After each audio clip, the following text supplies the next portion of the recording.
Problem आ रहा है, आजकल शादियों का सीज़न है और लोग चाह रहे हैं कि फ़ौरन से 1 महीने के अंदर-अंदर 30 डेज़ में वो अपने आप को इस तरीके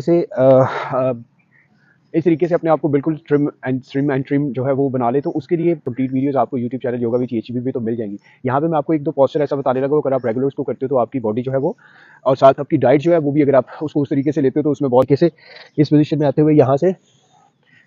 जब आप इस पोज़ीशन में आएँगे तो पूरी आपका जो पेट है, आप पूरी तरीके से ये स्ट्रेच में आएगा, आपके थाइज़ हैं, आपके ग्लूटस मसल्स हैं, आपकी बटक्स हैं, ये पूरे इस पोज़ीशन में। फिर आप इसको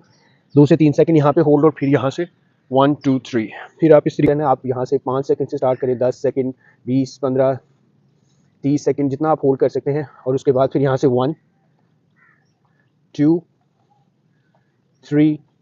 शुरू हो जाएगा। इस तरह की और बहुत ज़्यादा वीडियोज़ को देखने के लिए यूट्यूब चैनल योगा विद टीएचबी या फिर फेसबुक को आप या इंस्टा को, टिकटॉक को, हर जगह पे आपको वीडियोज़ मिल जाएगी। Thank you very much. इस तरह की जो इन्फॉर्मेशन है बाकी लोगों तक ज़रूर शेयर करें ताकि आपके क्लिक से बाकी लोग